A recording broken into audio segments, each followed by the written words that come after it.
What is up, guys? Welcome to another episode of Maximilian Must Know. This is a fragrance and house that I'm just so excited to spotlight and feature. I had samples from the line and went down to Min last week to get something new. Unfortunately, my homie Mindy wasn't there. She was on vacation, but I did get to chat with Alejandro, and I'll say this again.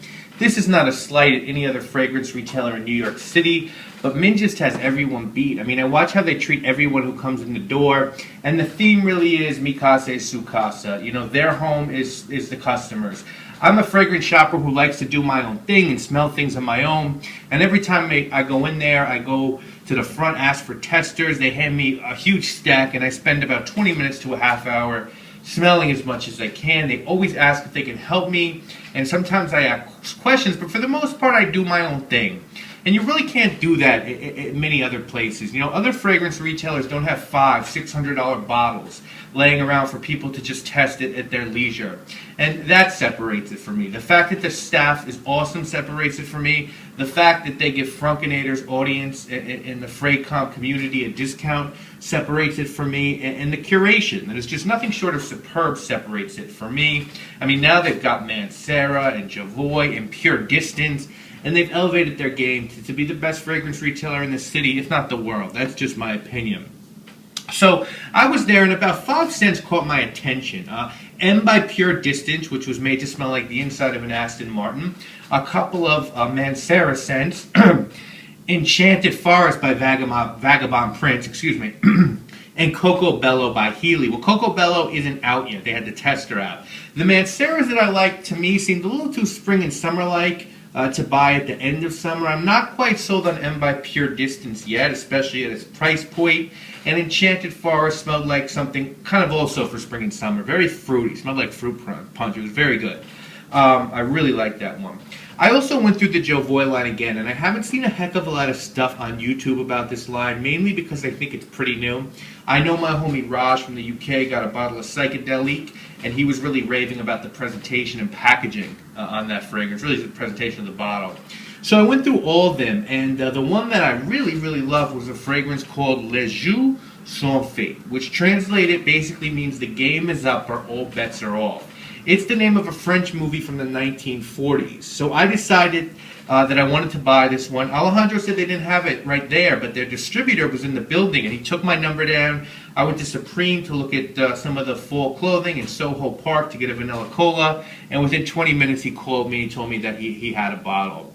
And so the Jovoy scents retail at $180, but the Frunkinator discount dropped the price of this down to, I think, $153. And I also got 2 samples, one of M by Pure Distance and one of Opus 7 by Amouage, but more on those, more on a later day. Now, Jovoy is a very interesting house, guys. It was started in 1923 in Paris by a woman named Blanche Arvoy.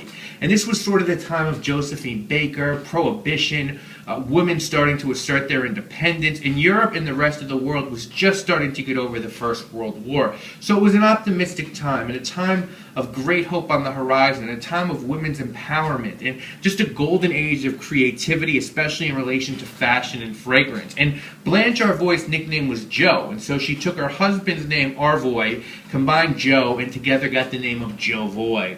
And originally the line launched 4 perfumes, all coming in animal-shaped bottles. And the perfumes were really known for being marketed to gentlemen's, quote, nieces, end quote. A polite way for dandies at the time to refer to mistresses. And all of the fragrances had very extravagant, sort of cute, private joke names: Gardez-moi, Keep Me, L'Ardente Nuit, Hot Burning Night, and the fragrances came in beautiful Lalique crystal bottles. Then came the Depression and the Second World War, and just like Prohibition wiped out a lot of the art of classic cocktails and a lot of distilleries, the Great Depression knocked out a lot of perfume houses. Not too many people were buying fragrances when they could barely put food on the table, and Jovoy went under. Fast forward to 2006, when a gentleman named Francois Hinin resurrected the house. And not just making their own perfumes, but also Jovoy in Paris sells other niche high-end fragrances as well. They now have 19 perfumes in the line. The earliest was introduced in 2007, and the most recent in 2013. And Les Jeux Sont Faits, as I said earlier, means all bets are off or the game is over. The inspiration behind this scent for Perfume Dorothy Pio was French 60s cinema, but more specifically, gangster movies that had smoky gambling dens with gin on ice clinking in a tumbler, snifters filled with aged Cuban rums, leather chairs, woodwork, cigar smoke, freshly rolled tobacco. This is about serious men doing serious deeds, and if there ever was a fragrance developed for the old school gangster, the Al Capones and Lucky Lucianos and Albert Anastasias of the world, this is it. The notes on this are going to be petitgrain, angelica, dried fruits, rum, gin, tobacco notes, cumin, sandalwood, patchouli, vanilla, and labdanum. And let's look at the presentation really quick. It comes in a beautiful box that looks like this. It's not leather, and it has the name of the fragrance here, so you could sort of stand it like this. That is how it's usually presented on top of the box. And the actual box has a slide-out case, so you could just fit the bottle in very snugly. It fits unbelievably snugly into the box, and it has a pull-out leather tab, which I pulled off like a clown because there was a sticker here that kept you from pulling it out, so I had to sort of slice the sticker. It's got your information of the fragrance here, and again, the name is right there. So it's a box, but it also works as a stand to put the fragrance. And as far as the bottle goes, second to none, honestly.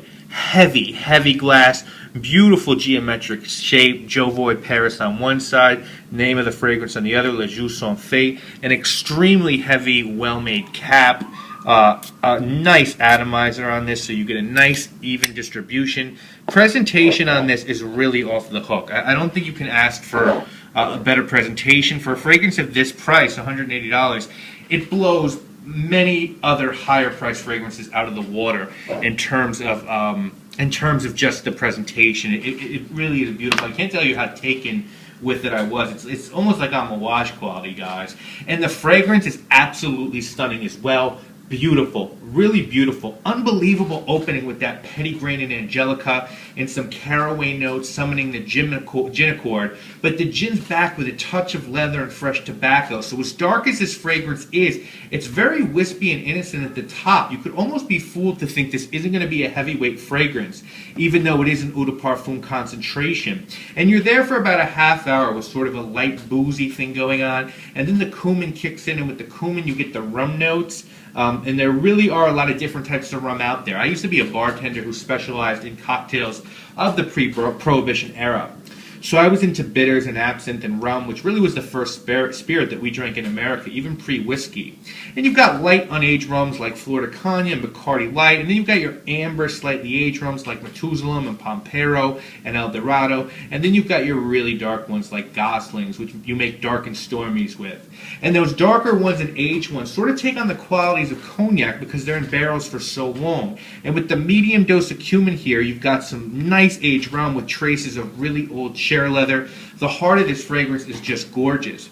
Now, what's really incredible about this fragrance is the base, because if all those full and rich notes crashed into something weak or unidentifiable, that would be pretty disappointing. But instead, they gradually fade into an almost gourmand vanilla and sandalwood powdery scent that stays nicely close to the skin.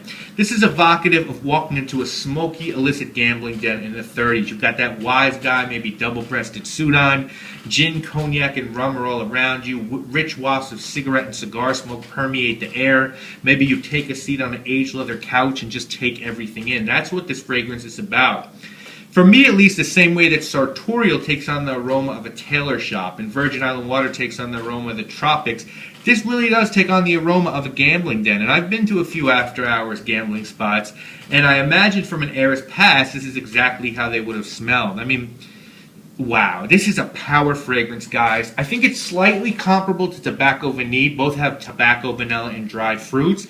But to me, Tobacco Vanille, while being a great fragrance, and a great fragrance that I'm going to own at some point, it's also a little obvious. I think that when women are dressed at their sexiest, a little bit is left to the imagination. It's more exciting for her to come into a bedroom wearing maybe a little bit of La Perla, black lace lingerie than just her birthday suit.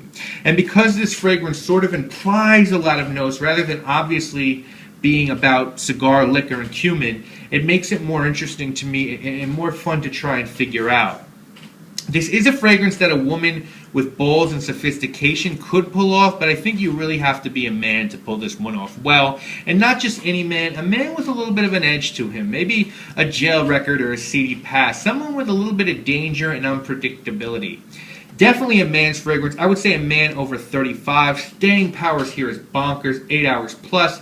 Projection isn't quite beast mode, but it's nice. If this was beast mode, it would be very hard to wear it for anything other than going to whack somebody out. I mean, you want this to be a skin scent, a scent someone needs to get close to smell, a scent that someone will just catch a wisp of and turn around and wonder who you are and what you're about. It's a 9 out of 10 for me, guys. It's not a 10 out of 10 because it's a little bit pricey and it's not for everyone. Certain people will look stupid trying to pull this fragrance off. I like my 10 out of 10s to be fragrances that I think anyone can pull off, but this is so good for me. I have to give it a 9. For me, every season, I like to get like at least one niche and one designer fragrance that just blows me out of the water and makes me happy and makes me not regret spending so much time and money in this hobby. And for the fall, this is definitely that niche fragrance. I am head over heels in love with this scent. It's brilliant. Jovoy made a fragrance for gangsters. That's what this was inspired by, and they hit the nail square on the head in an awesome way. So thank you for checking out this episode of Maximilian Must Know. 2 or 3 episodes coming up in the next week. Another episode of sample shopping with a very specific house. We're going to look at the house's samples. Probably the 4th episode of my collection, and then a fragrance review next week that I don't think anyone else has done on YouTube, so very unique. So again, thank you all so much for watching. I can't begin to tell you how much it means to me and how much I appreciate the people who watch, comment, and subscribe, and like. I am Maximilian, and I must know. Peace.